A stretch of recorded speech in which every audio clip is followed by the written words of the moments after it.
छनादासित स्वर्गी घन घन समर्थ सुखनिधि लभन्ते सद्भक्त्या शिव सुख समाजं किं तदा महावीर स्वामी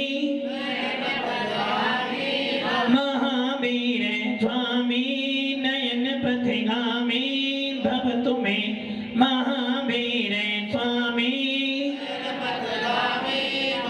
गुरुवाह पंतु नित्यं ज्ञान दर्शन नायिका चारित्राणं गंभीर मोक्ष मार्ग उपदेशिका पंच प्रविष्टि भगवान की एकनाथनाथ भगवान की अंतिम सत्संगति भगवान महावीर स्वामी की आचार्य श्री कुंद भगवंत की आचार्य श्री विमल सागर जी महाराज की आचार्य गुरुदेव सन्मति सागर जी महाराज की 3,9 करोड़ मुनि राजाओं की द्वादशांगिरवाणी माता की बोली परम पूज्य आचार्य भगवंत श्री सुंदर सागर जी महाराज की समस्त आचार्य संघ की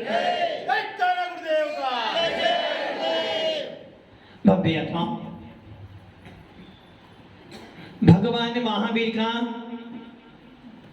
सानिध्य, उनका पावन शासन, उनकी पावन वीतराग छवि हम सबको मिली है और शायद हमें गर्व होना चाहिए, स्वाभिमान होना चाहिए कि हम ऐसे शासन में उत्पन्न हुए जिस शासन में हिंसा परमो धर्म की जय बोली जाती।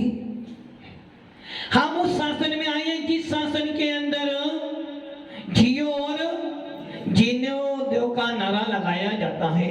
हम उस शासन में उत्पन्न हुए जिस शासन के अंदर परस्पर धरो जीवाना, क्या करना, आपस में एक दूसरे का कल्याण करना, भला करना, उपकार करना। ये शासन कौन सा शासन है? वीतराग शासन, जैन शासन। और इस जैन शासन में सबसे बड़ा सूत्र दिया है कि हे भव्य आत्माओं, यदि तू भगवान आत्मा है, यदि तू भगवान आत्मा है तो अपनी जैसे प्रत्येक जीव को भगवान आत्मा समझ। लोग कहते हैं गायों को बचाओ, लोग कहते हैं गांव को बचाओ, किंतु भगवान महावीर का शासन कहता है भैया गाय हो या कुत्ता हो, शेर हो, जिसमें आत्मा है उन सबकी रक्षा करो। अभी आपके इस राजस्थान के अंदर गायों के ऊपर आक्रोश वायरस आया, जैसा एक वायरस वो आया था जिसमें 2 साल तक आप कोरोना, और आज भी उस कोरोना की बात अधिक की जाती है तो आपका दिल डर जाता है। ना जाने कितने सारे जीवों ने, कितने सारे पशुओं ने, कितने सारे मनुष्यों ने, कितने सारे साधु संतों ने अपने प्राणों को उस कोरोना के अंदर, ना जाने कितने घर बर्बाद हो गए, ना जाने कितने बच्चियों मर गए। किसी का एक बेटा था, किसी के 2 थे, किसी का पति मर गया तो किसी का भाई मर गया। और उस कोरोना को देख देख कर आज भी याद करते हैं तो सोचते भगवंत 2021 और 20, ये 20 जो आया था इतना खतरनाक नहीं था जितना 21 ने करा। और उसको देख कर लगता भगवान अब दोबारा कोरोना। ये तो हो गई आपकी कोरोना के बाद। किंतु आप ये सोचो राजस्थान के अंदर गाय के ऊपर जो आक्रोश किया जा रहा है, जो वायरस आया जिसके कारण गाय मर रही है। अब आप ये सोचो उन गांव को बचाने वाला कौन है? कितने मनुष्यों का इलाज कराने के लिए हर नगर, हर गांव, हर मोहल्ले में एक नहीं 85 डॉक्टर हैं। गवर्नमेंट भी छूट देती है कि मनुष्यों के लिए अस्पताल बनाया, इलाज कराओ। किंतु पे आता हूं वो पशु जो बोलते तो हैं किंतु आप समझते, जिस पशुओं को दूध पी पी कर, न कि पहले था कि माँ का दूध पिया जाता था, तो इनको आज पशुओं के दूध तो पी पी के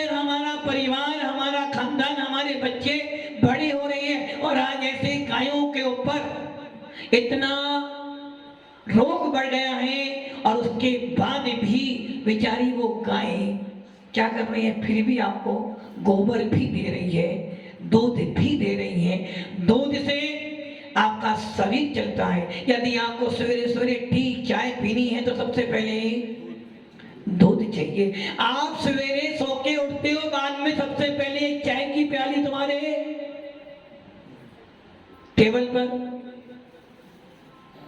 अब आप ये सोचो, जिस गाय ने आपको पाल पोस से बड़ा किया, जो उस गाय के ऊपर आपत्ति आई है, और हमारी गवर्नमेंट, उनको कोई उनकी फिक्र नहीं। हाँ, यदि यही बीमारी मनुष्यों पर आती, क्या होता? चुनावी दौर है, वोट लेना है, तो सबके सब काम भव्य आत्माओं, मात्र मनुष्य नहीं, हमारे यहाँ तो भगवान महावीर का शासन कहता है, एक इंद्रिय हो, दो इंद्रिय हो, तीन इंद्रिय हो, चतुर्ंद्रिय हो, पंच इंद्रिय हो, मनुष्य हो, नारकी हो, त्रियंच हो या देव हो, जिसमें आत्मा है, जिसमें ज्ञान दर्शन है, जो थोड़ा वो समझता है, देखता है, जानता है, वो सबके सब भगवान आत्मा का अंश है। सब में भगवान बनने की सामर्थ्य है, और उन सबकी रक्षा करने का दायित्व किसका है? जो ये सूत्र जानता हो, जियो और जीने दो। भगवान महावीर ही नहीं, भगवान आदि नादि नहीं, अनादि काल से जैन शासन का सूत्र आया है, अहिंसा परमो धर्म, जियो और जीने दो। और हम भी आत्माओं, आज आप देख लो, पूरे हिंदुस्तान में ही नहीं, पूरे विश्व के अंदर आदमी का दुश्मन बना हुआ है।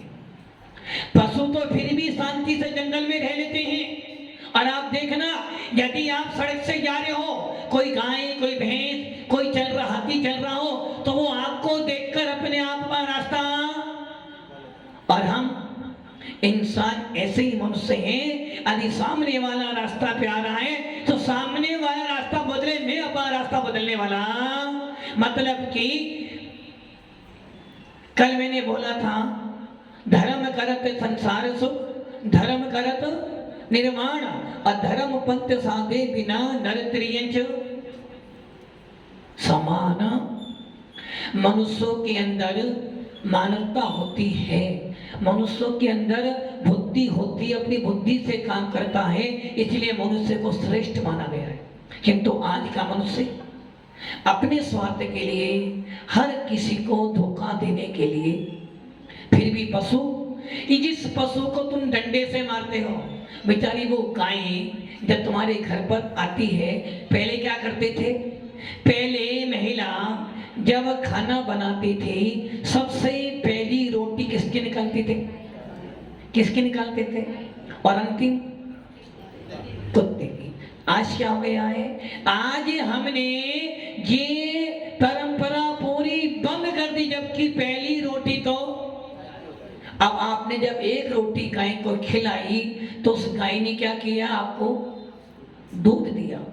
उस पशु ने आपको अंदर से, और ध्यान रखना, पशु भी उसी के पास जाते हैं जो उनको प्रेम से दिखता है। आप देखो, बच्चा जो होता है, छोटा बच्चा, जब तक बच्चा छोटा है, कब तक है छोटा बच्चा? जब तक उसके अंदर राग देश ना हो। राग देश तो जन्म से ही है, किंतु जब बच्चा छोटा होता है वो नहीं जानता कि कौन है, बस जितने थोड़ा सा प्यार दिखाया उसके प्रति। पशु भी ऐसे ही होते हैं, जैसे जैसे बच्चा बड़ा होता है वैसे वैसे क्या होता है? राग देश बढ़ता है, और जब राग देश बढ़ता है तो उसके मन में आता है ये मेरा, ये तेरा। किंतु भव्य आत्माओं, हर व्यक्ति, हर मानव, हर प्राणी, हर जीव प्रेम का भूखा है। इसी प्रकार पशु भी, जो पशुओं को प्रेम से खिलाते हैं, जो पशुओं को प्रेम से हाथ फेरते हैं, पशु भी उनके पास, भले वो बंदर हो, शेर हो, गाय हो, यदि आपने अंदर मैत्री भाव जगत में मेरा सब जीवों पर, यदि ये भावना आपके अंदर है तो एक ही स्थान पर शेर बैठा हुआ है, वहीं गाय बैठी हुई है, वहीं तुम बैठे हो, कोई तुम्हें मारने वाला।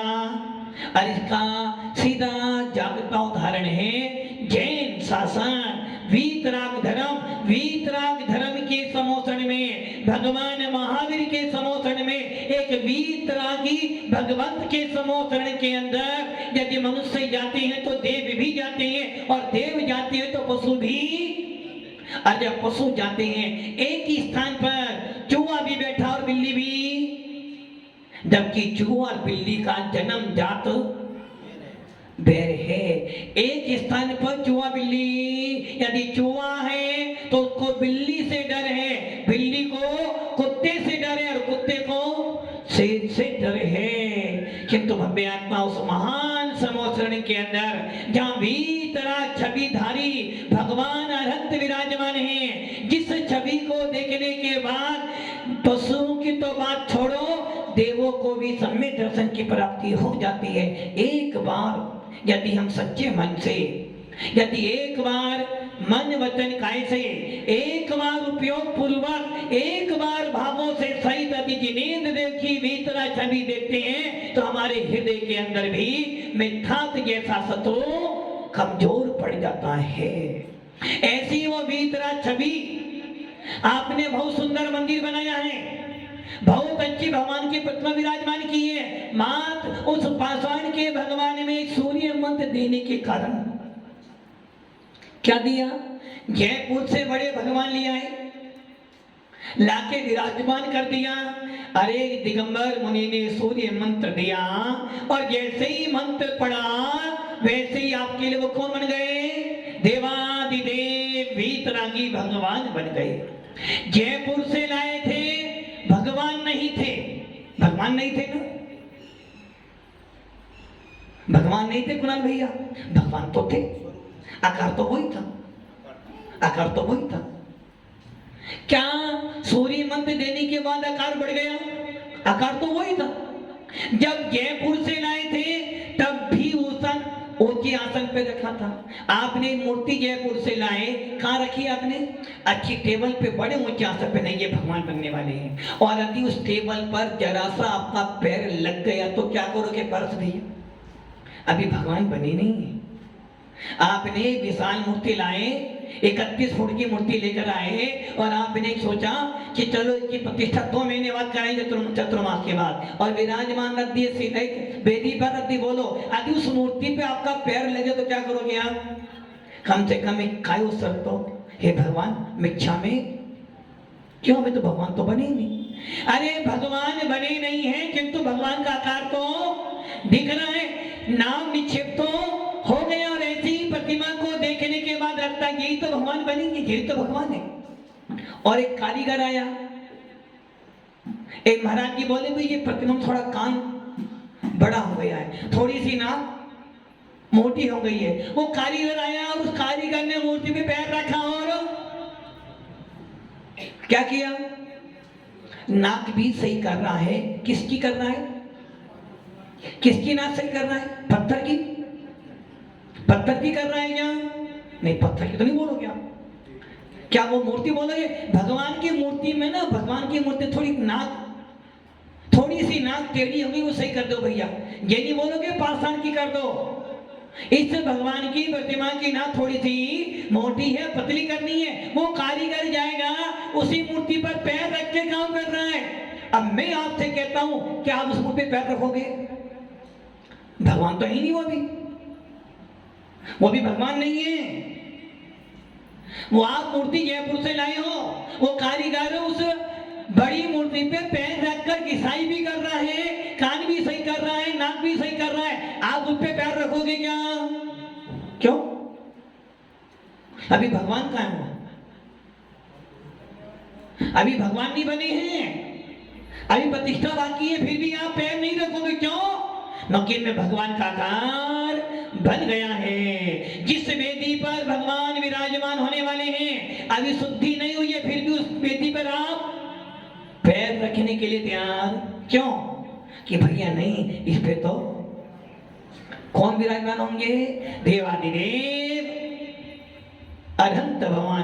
तो ये सारा जैन शासन भाव प्रधान श्रद्धा पे टिका हुआ है। कारीगर को तुम्हारे भगवान से विरोधन नहीं है। कारीगर को विरोधन किससे है? बाप बड़ा ना भैया सबसे बड़ा, उसके लिए भगवान नहीं है। लो जी वही हनुमान की मूर्ति हो तो, वही राम की मूर्ति हो तो वो कारीगर भी उस पर पैर रखते समय तो, किंतु उसके लिए भगवान हनुमान हो या राम हो, उसका भगवान तो मात्र पैसा ही है। तो भव्य आत्माओं ये ध्यान रखना, जैन शासन धन प्रधान नहीं भाव प्रधान है। जैन शासन भीड़ प्रधान नहीं है, जैन शासन तो श्रद्धा प्रधान धर्म है। इसलिए तो भगवान महावीर कहते हैं कि भैया जिस जिसमें आत्माएं हैं, जिस जिसमें चेतनता है, जिस जिसमें ज्ञान दर्शन है, और जो देखता है जानता है सोचता है, वो सब के सब भगवान बनने के अधिकारी हैं। इसलिए गाय हो या और कोई भी हो, सबकी रक्षा करना हमारा कर्तव्य है। और यही कारण है कि भगवान के समोह शरण में, वीतराग के समोह शरण में कितना ही शत्रु पहुंच जाए, जन्म जात का बैर क्यों ना हो, फिर भी समोह शरण में जाने के बाद उनके भावों में कसाए। मान लो दो व्यक्ति आपस में लड़ रहे हैं, दो राजा लड़ते लड़ते कहां पहुंच गए, समोषण में, और जैसे ही समोषण में जाएंगे परिणाम थोड़े बहुत तो आप ही देख लो। यदि आपके परिणाम बहुत खराब हो और घर में आपकी लड़ाई हो जाए, और जब आप दिगंबर मंदिर में दिगंबर गुरु के पास जाते, थोड़े बहुत परिणाम तो, जब इस पंचम काल में एक मुनिराज के दर्शन करने मात्र थे, एक जिन मंदिर में जहाँ पाषाण के भगवान विराजमान है, धातु के भगवान विराजमान, उनको देखने मात्र से हमारे परिणामों में निर्मलता आ जाती है। तो यहाँ साक्षात तीन लोक के अधिपति सर्वज्ञ भगवान बैठे हो, ऐसे विशाल समोसन में जाने के बाद भी यदि हमारे परिणाम नहीं सुधर पाए तो सुने ना, घोर मिथ्या दृष्टि अभव्य जीव हो। अभव्य जीव समोषण में जाने के बाद भी, अभव्य जीव समोषण में जाने के बाद भी, जिनेंद्र देव की वाणी सुनने के बाद भी अपने मिथ्या को नहीं छोड़ता। कितनी बार समोषण में गए आप? गए? कभी गए? गए नहीं, ये समोषण में नहीं। छवि भी तेरा गीनाग्र मुद्रा दृष्टि नासा पे पड़े, वसु प्रतिहार अनंत दुनियुत कोटि रवि छवि मिट गयो मिथ्यात्व मेरो। अब आप ये सोच लो, जिस प्रकार चंदन के पेड़ों पर सांप लिपटे रहते हैं, चंदन के पेड़ों पर सांप क्यों रहते हैं? चंदन की महक ले लेकर वो सांप अपना घर बना लेते हैं। किंतु जैसे ही उन चंदन के पेड़ों पे सांप लिपटे हुए थे, और जैसे ही वहां पर कौन आता है, मोर पहुंच जाता है, मयूर पहुंच जाता, वैसे ही वो सांप अपने चंदन के पेड़ से अपने आप हट जाते हैं। क्यों? कि मयूर और सांप का आपस में बैर है, और जब बैर है तो एक म्यान में दो तलवार तो नहीं रह सकती ना। वैसे ही आप ये सोचो, घर छूटे ना, परिवार उठे ना। भारत जी, घर छोटे ना और परिवार, घर छोटे ना परिवार रूठे ना। महात्मा गांधी बने रहे और मुझे आत्मा का आनंद आ जाए तो 3 खाने में आने वाला। हम सबकी यही सोच है, जाना तो मोक्ष में है, ये तो निश्चित है, किंतु ऋषभदेव मंदिर नहीं छूटना चाहिए। बस जाना तो मोक्ष में है, किंतु पोता पोती प्यास भी रहने चाहिए। जाना तो मोक्ष में है, बनना तो महाराज है। अरे महाराज जी, वो बेटा मानता नहीं है, बेटे की परमिशन मिले तो मैं, अरे भव्य आत्माओं, किसकी परमिशन? जब मरोगे तो किसकी परमिशन लेकर मरोगे? जब इंसान जन्म लेता है तब तो मालूम पड़ भी जाता है कि भैया कितने महीने के बाद जन्म होने वाला है, चिन्ह दिख जाते हैं, किंतु मरने का कोई मुहूर्त। आजकल तो लोग पूछते हैं महाराज जी हमारे घर में कुछ उत्पन्न होने वाला है, कब कराएं मुहूर्त बता दो, किंतु ये भूल गए जब मरोगे तो कौन सा मुहूर्त देखोगे। किससे पूछ रहे आप? किससे? जिससे बेटे को, जिस पत्नी को तुम लेकर उससे पूछ लो। अरे आत्मा का कल्याण करने के लिए किसी से नहीं पूछना। जब मेरे भाव तैयार हो जाए, जिस प्रकार लड़का और लड़की तैयार हो शादी करने के लिए, तो फिर किसी से पूछने की जरूरत नहीं पड़ती। उसको राजी कर दो तो ठीक, वरना क्या करेगा? और कहावत है ना, लड़का लड़की राजी क्या करेगा। यदि लड़के को उस लड़की शादी करनी है, तुम कितना ही मना करना, राजी पापा मान जाओ, पंकज जी राजी मान जाओ, नहीं तो शादी तो उसे करनी ही करनी है। वैसे ही यदि तुम्हें अपनी आत्मा के प्रति लगाव लग गया है, यदि तुम्हें अपनी आत्मा के प्रति लगन लग गई है, यदि तुम्हें अपनी आत्मा के प्रति लो लग गई है, फिर बेटा रूठे या होम मिनिस्टर रूठे, जिसे रूठना है वो तो रूठेगा, आज भी रूठेगा, कल भी रूठेगा। और तुम्हारे रूठने से, तुम्हारे बिगड़ने से मेरा कुछ बिगड़ने वाला। अधिपति देव एक दिन भोजन ना करे, तुम्हारा क्या बिगड़ने वाला? कुछ बिगड़ेगा? हाँ महाराज जी हमारी आत्मा में दुख तो होगा। देखो हमने 4 बार खाने, उनके खाने से तुम्हारा पेट भर जाएगा, उनके भूखे तुम भूखे रहोगे क्या? इसलिए ध्यान रखना, सामने वाला बिगड़े रूठे कुछ भी हो, उसका वो जाने।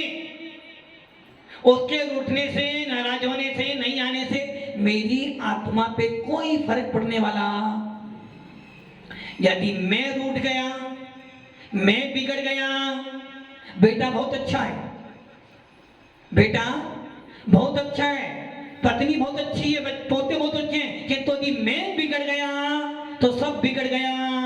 सामने वाला बिगड़ गया, कुछ नहीं बिगड़ा, यदि मैं बिगड़ गया तो मेरा सब कुछ। इसलिए जिसको आत्मा का कल्याण करना होता है, वो ये नहीं सोचता कि बेटा मना कर रहा है या पत्नी मना कर रही। अरे मैंने मन बना लिया है कुणाल भैया, जब मैंने मन बना लिया है तो मुझे रोकने वाला। हाँ, अरे तुम्हारे वैराग्य में कमजोरी है, अरे तुम्हारा मन अच्छा नहीं है, तब भी कितना ही बेटा बोले पापा जाओ जाओ जाओ, अभी नहीं बेटा तो सब बात जाऊंगा। और तुम्हारा मन तैयार हो और बेटा के पापा नहीं अभी 1-1.5 साल और रुक जाओ, देख बेटा तूने अपना काम कर लिया, मुझे अपना काम। जिसके मन में वैराग आ जाता है, जिसके मन में आत्मा के प्रति लगन लग जाती है, उन्हें दुनिया का कोई भी व्यक्ति, हाँ ये मानते समर्थ निमित्त चाहिए, समर्थ निमित्त चाहिए और समर्थ उपादान भी चाहिए। आपके पास सब चीजें हैं, अच्छा उपादान है, अच्छा निमित्त है, बस करना क्या है, अंदर के आत्मा को मजबूत। सबसे कठिन काम है घर छोड़ना, सबसे टेढ़ा काम है महाराज बनना। सबसे कठिन काम कौन सा है? घर छोड़ना। घर वालों से अलग होना बहुत कठिन काम है। इंसान हर चीज छोड़ सकता है, किंतु घर वालों से छोड़ना बहुत। किंतु जिसके मन में भावना आ गई है, कौन सी?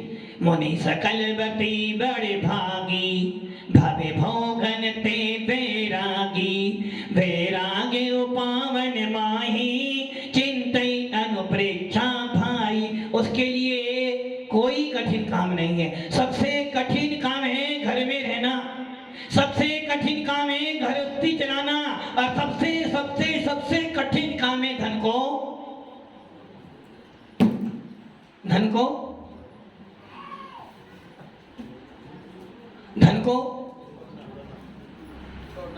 छोड़ना नहीं, संभालना। कमाना सरल को सुरक्षित रखना बहुत कठिन काम है। आदि घर में ज्यादा पैसा आ जाए, कहाँ रखो तो रात में नींद ना आए, दिन में खाना खाओ तो खाना पाओ, और यदि वो चोरी हो जाए तो दिन भर। सबसे कठिन है परगिरे संभाल के रखना। तो बब्बे आत्माओं, जिस प्रकार सांप मयूर को देखकर चंदन का पेड़ को छोड़ देते हैं, वैसे ही वीतराग छवि को देखने के बाद, वीतराग भगवान को देखने के बाद और वीतराग देशना सुनने के बाद वो मिथ्यात्व रूपी सांप भी आपकी आत्मा को छोड़ देता, वो डरता है। देखो इस व्यक्ति ने क्या कर लिया, पहले तो मिथ्यात्व में गया और अब कहां पर आ गया, अब जिनेंद्र देव के मंदिर में आ गया, भगवान वीतरागी के पास में आ गया, दिगंबर साधु के पास में चला गया, उनका उपदेश सुन रहा है। अब तो मुझे यहां से, कब, जब आपका उपयोग, आपका मन वचन का उसमें लग जाए तो कोई मिथ्यात्व आपकी आत्मा के सम्मित का विनाश नहीं कर सकती है। इसलिए भव्य आत्माओं, उस लक्कर हाड़े ने क्या किया था, राजा ने सोचा गरीब है, चलो कुछ उपकार कर दें। क्या दे दिया, बाग दे दिया। मनोज जी बाग दे दिया है, किनको, आपको मिल गया है। आपने क्या किया, उस लक्कर हाड़े को भी राजा ने बाग दिया और बोला भाई ये बाग ले ले, लकड़ी काटना और अपना जीवन काटना। उसने क्या किया, लकड़ी काट काट के कोला, और जब लकड़ी बेचने बाजार में गया, एक छोटी सी लकड़ी के 100 रुपए मिल गए तो वो पछताना है, मैंने क्या कर दिया, अपने हाथों से ही अपना पैर, यदि मुझे मान होता, अब बता, वो लक्कड़ पागल था, मूर्ख था ना, मूर्ख था ना। आप कौन हो, महामूर्ख। जान रहे हो, क्या जान रहे हो, बड़े भाग्य से नरपन पाया, जिनवानी की शरण मिली, देव साथ गुरु पूजन करने श्रावक कुल पर।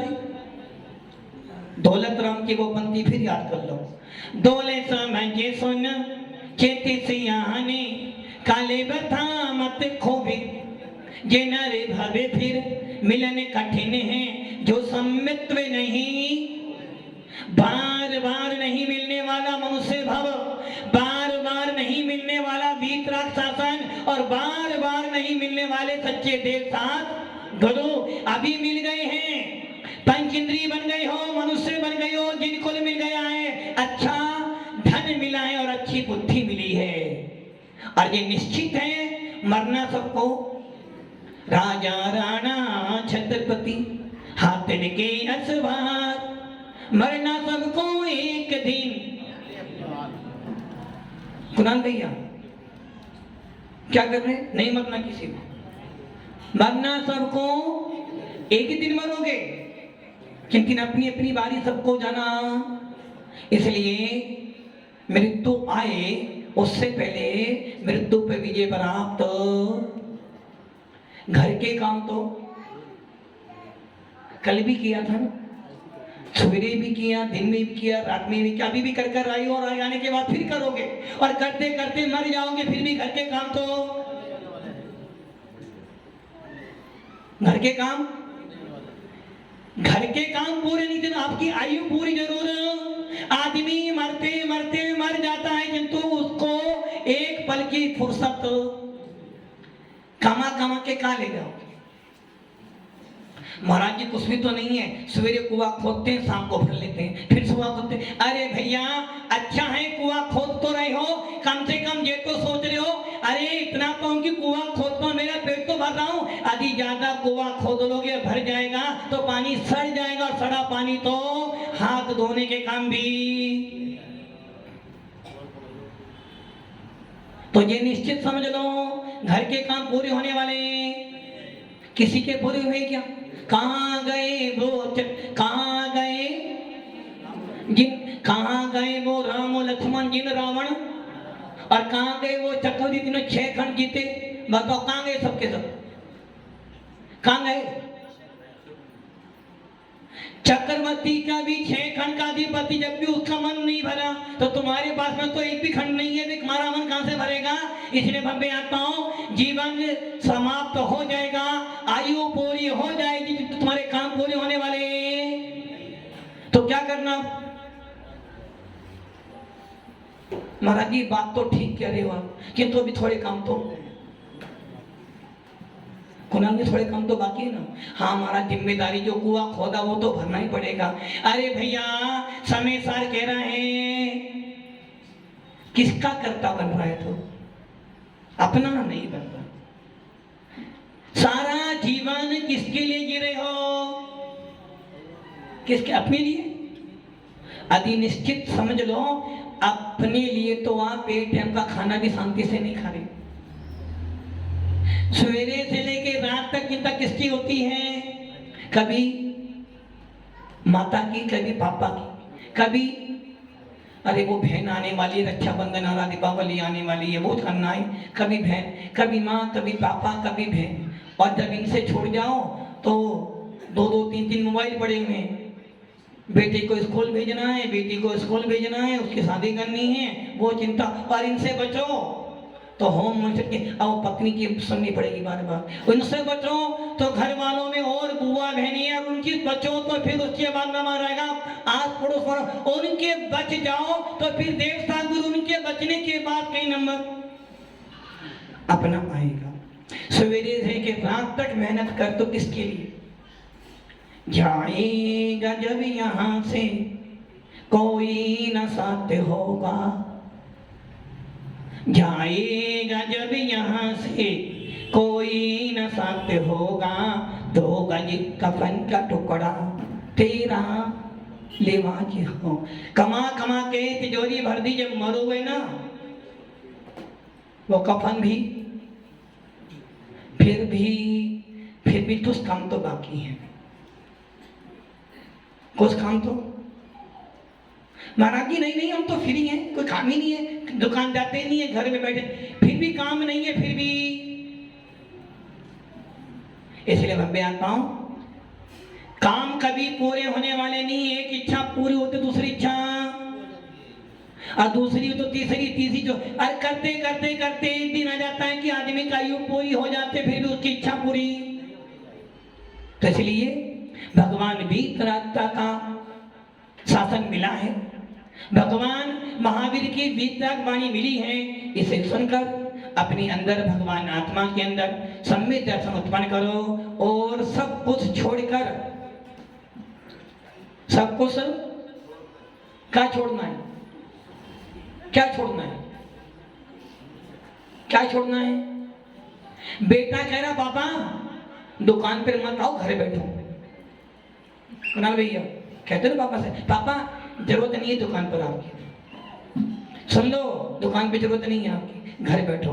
घर जाओ तो बहू कहती पापा जी आप यहाँ पर क्यों आ गए, दिन भर तो चिल्लाते, दुकान पे जाओ आप, तो बस आपका यहाँ कोई काम नहीं है। अब बेचारा बाप कहता है घर छोड़ दूंगा तो घर बर्बाद होगा, और बच्चा आपका नहीं, तो वो बेचारा कभी दुकान, कभी घर, कभी घर, कभी दुकान, और घर वाले परेशान, पापा जाएं तो जाएं, या तो भगवान इन्हें ले जाए या हमें ले जाए। सोचते हो ना, यदि घर में एक दिन बूढ़ा व्यक्ति बीमार हो जाए तो अब क्या करें महाराज जी? इच्छा तो बहुत है प्रवचन में, क्या करें? उधर से वो पापा जी नहीं मानते, उधर से मम्मी जी की सुनो, और दोनों बीमार पड़े, हम तो हार गए महाराज, कुछ उपाय बताओ तो वो चले जाए हम चले जाए, होता ना सब। भव्य आत्माओं, बस यही जीवन है, कोई मूल्य नहीं आपका। कर रही हो, सवेरे से रात तक करती हो ना, तब जाकर 2 शब्द प्रेम को कोई तुम्हें बोलता हाँ कुछ किया, और 2 दिन काम ना करो, घर में ही महाभारत। इसलिए आपकी वैल्यू मात्र मुट्ठी भर राख है। इस मुट्ठी भर राख को यदि तुमने अपने कल्याण में लगा लिया तो यही मुट्ठी भर राख आपको सिद्ध परमात्मा बना देगी। इसलिए अपनी आत्मा का बोध करो और अपना मोक्ष मार्ग प्रशस्त करो। ओम नमः सिद्धि।